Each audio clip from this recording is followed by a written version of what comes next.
बहुत समय पहले एक छोटे से गांव में एक गरीब लकड़हारा अपनी पत्नी और बच्चों के साथ रहता था।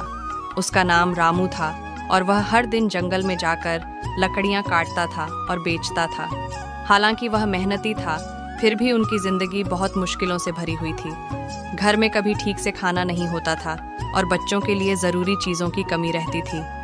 एक दिन जब रामू जंगल में लकड़ियां काट रहा था तो उसने एक अजीब चीज़ देखी।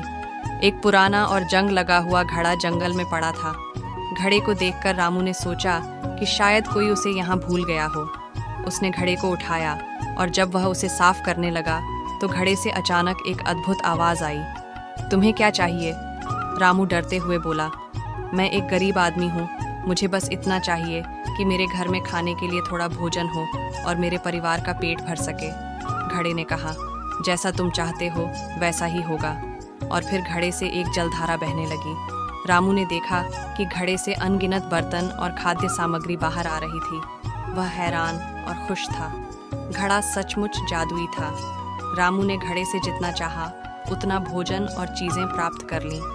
वह घर गया और अपनी पत्नी और बच्चों को बताया कि वह अब हमेशा के लिए परेशानियों से मुक्त हो चुका है। अगले दिन उसने घड़े को फिर से जंगल में छोड़ने का सोचा ताकि कोई और भी उसकी मदद ले सके, लेकिन वह घड़ा उसे फिर से नहीं मिला।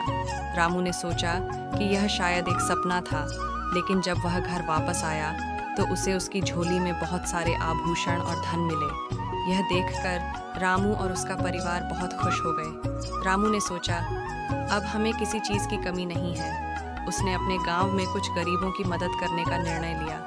धीरे धीरे रामू का नाम पूरे गांव में फैल गया और वह एक दयालु और समृद्ध व्यक्ति के रूप में पहचाना जाने लगा।